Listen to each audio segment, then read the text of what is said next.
Hello friends, welcome back to our YouTube channel next current. आज है 2 फरवरी 2022। 2 फरवरी 2022 के जो भी करंट अफेयर्स के इम्पोर्टेंट क्वेश्चंस होंगे उन्हें मैं यहाँ डिस्कस करूँगा और सभी क्वेश्चन से रिलेटेड आपको फैक्ट भी बताता हुआ चलूँगा। आप आज की वीडियो की PDF फाइल हमारे टेलीग्राम ग्रुप से डाउनलोड कर सकते हैं। टेलीग्राम ग्रुप का लिंक आपको वीडियो के डिस्क्रिप्शन में दिया गया है। अगर आप हमारे साथ फेसबुक और इंस्टाग्राम से भी जुड़ना चाहते हैं तो इनके लिंक भी आपको डिस्क्रिप्शन बॉक्स में प्रोवाइड कराए गए हैं, वहाँ से आप हमें ज्वाइन कर सकते हैं।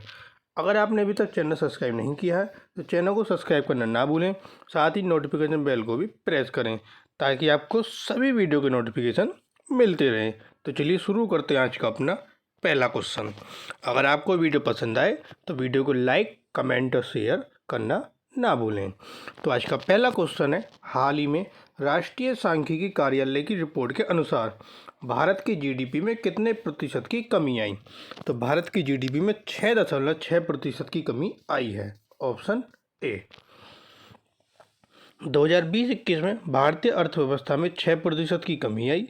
मई 2021 में जारी अंतिम अनुमान के अनुसार 2020-21 में सकल घरेलू उत्पाद में 7.3% की कमी आई थी और वर्ष 2020-21 और 19-20 के लिए 11-12 कीमतों पर वास्तविक जीडीपी या जीडीपी क्रम से 135.58 लाख करोड़ रुपए या 145.16 लाख करोड़ रुपए है।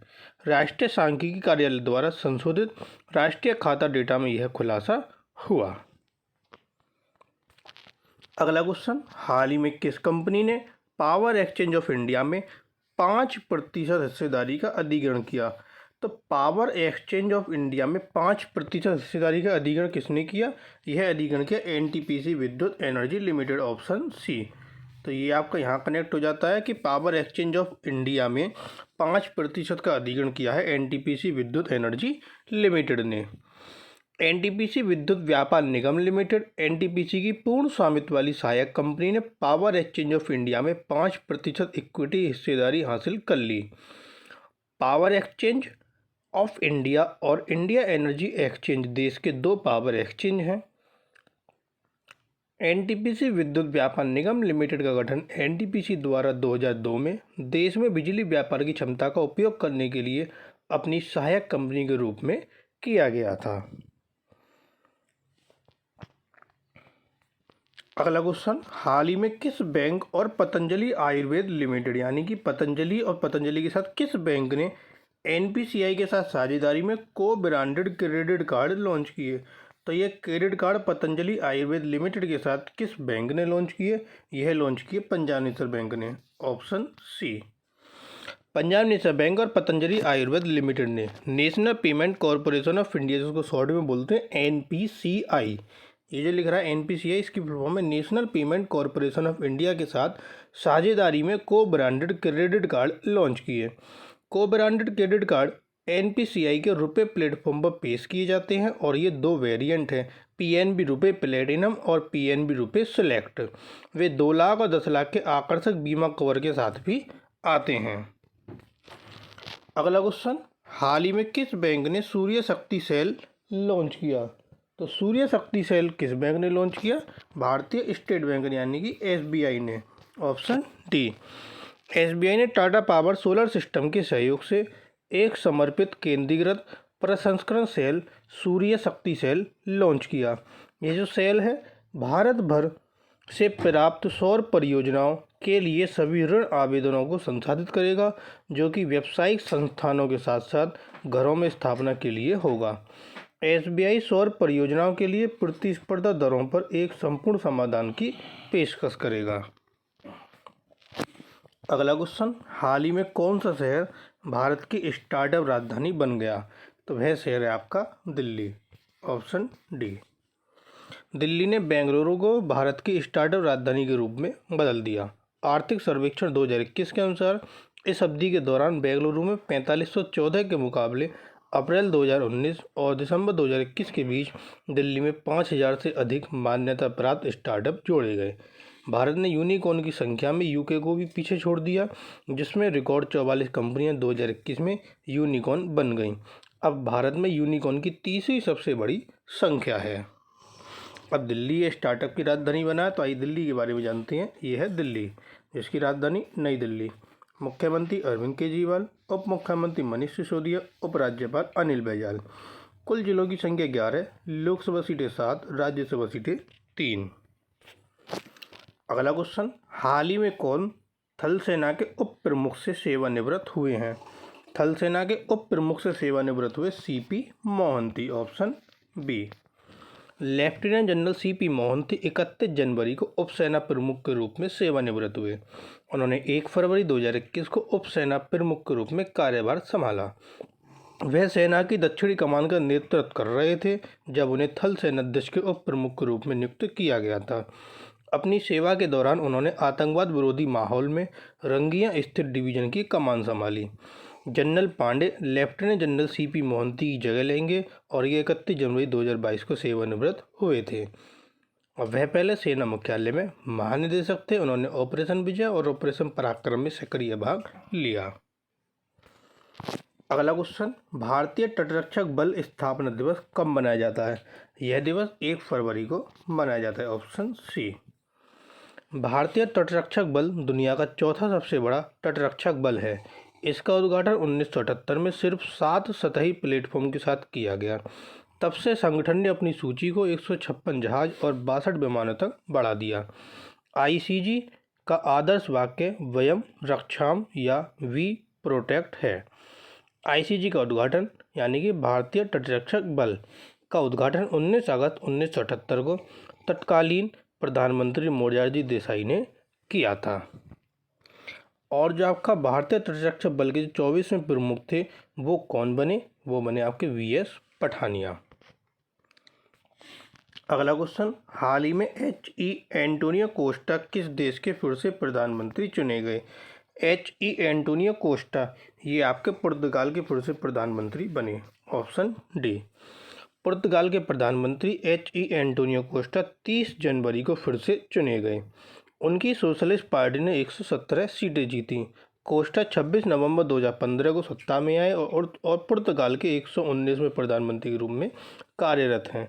इससे पहले वह 2005 से 2007 तक आंतरिक प्रशासन मंत्री और 2007 से 2015 तक लिस्बन के मेयर थे।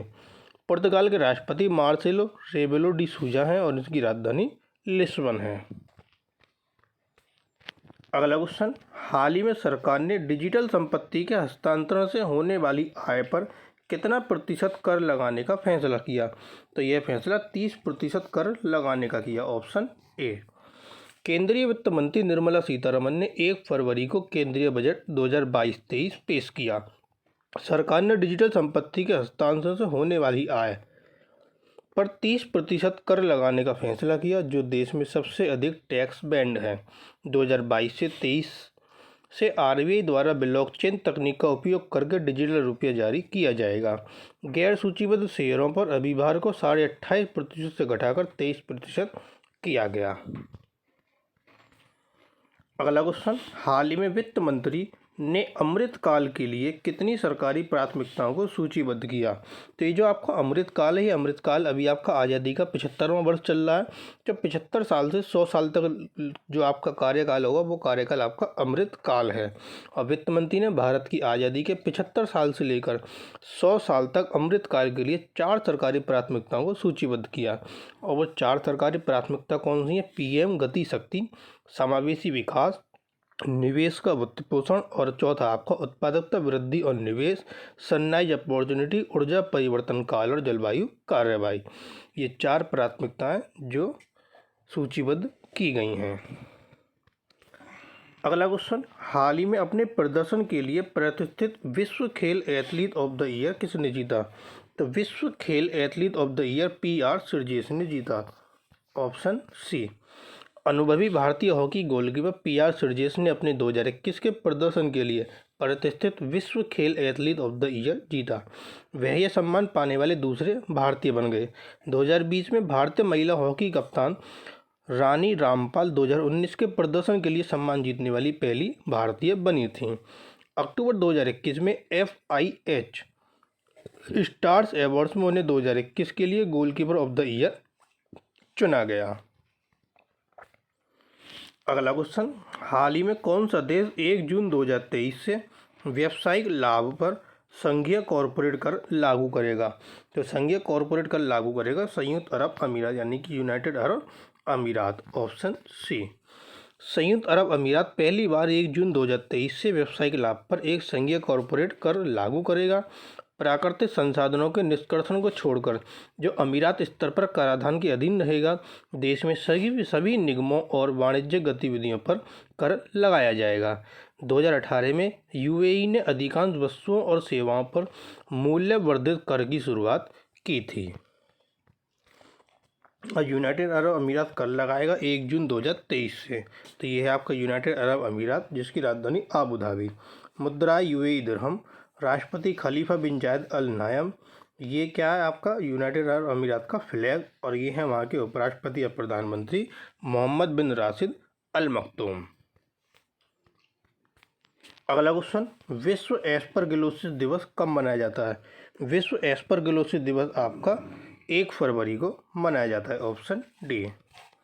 1 फरवरी को 5वां विश्व एस्परगिलोसिस दिवस मनाया गया। इस दिन का उद्देश्य फंगल संक्रमण एस्परगिलोसिस के बारे में जागरूकता बढ़ाना, जिसकी अक्सर पहचान नहीं हो पाती है। ब्रिटेन के मैनचेस्टर में नेशनल एस्परगिलोसिस सेंटर के मरीजों ने एस्परगिलोसिस जागरूकता के लिए इस दिन को बनाया, और यह पहली बार 2018 में मनाया गया। अगला क्वेश्चन, हाल ही में किस सेवा के तहत 1 फरवरी 2022 से दवाओं की होम डिलीवरी शुरू हुई? तो दवाओं की होम डिलीवरी सेहत सेवा के तहत शुरू हुई। Option A. Services e health assistance and teleconsultation के तहत 1 फरवरी 2022 से दवाओं की होम डिलीवरी शुरू हुई। डिजिटल इंडिया और ई गवर्नेंस के प्रति सरकार की प्रतिबद्धता के तहत रक्षा मंत्री राजनाथ सिंह ने सेहत की शुरुआत की। सेहत रक्षा मंत्रालय की त्रिसेवा टेली कंसल्टेशन सेवा है, जिसे सभी हकदार कर्मी और उनके परिवारों के लिए डिजाइन किया गया है। सेहत स्टे होम ओपीडी एक मरीज से डॉक्टर की प्रणाली है, जहां मरीज अपने स्मार्टफोन, लैपटॉप, डेस्कटॉप, टैबलेट का उपयोग करके इंटरनेट के माध्यम से दूर से डॉक्टर से परामर्श कर सकता है। परामर्श एक ही समय में वीडियो, ऑडियो और चैट के माध्यम से होता है। इसका उद्देश्य मरीजों को उनके घरों के आराम से गुणवत्तापूर्ण स्वास्थ्य सेवाएं प्रदान करना है। तो ये तो आपके आज के करंट अफेयर्स के इम्पोर्टेंट क्वेश्चन। अब आता है क्वेश्चन ऑफ द टुडे। आज का प्रश्न है, हाल ही में किस आईआईटी ने किफ़ायती और स्वच्छ ऊर्जा में वैश्विक उत्कृष्टता केंद्र के शुभारंभ के लिए समारोह आयोजित किया? तो ये किस आईआईटी ने किया? यहाँ पर आपको 4 आईआईटी के नाम दिए गए हैं। एक आंसर आपको हमें कमेंट बॉक्स में बताना है। और जो कल क्वेश्चन पूछा गया था कि हाल ही में हिमाचल प्रदेश में आयोजित 9वीं राष्ट्रीय महिला आइस हॉकी चैंपियनशिप किस टीम ने जीती? तो ये लद्दाख टीम ने जीती थी। Option C. ये थे आपके आज के करंट अफेयर्स के इम्पोर्टेंट क्वेश्चन। आपको वीडियो पसंद आए, वीडियो को लाइक, कमेंट और शेयर करना ना भूलें। साथ ही साथ चैनल को सब्सक्राइब कर नोटिफिकेशन बेल को प्रेस करें, ताकि आपको सभी वीडियो को नोटिफिकेशन मिलते रहें। Thank you.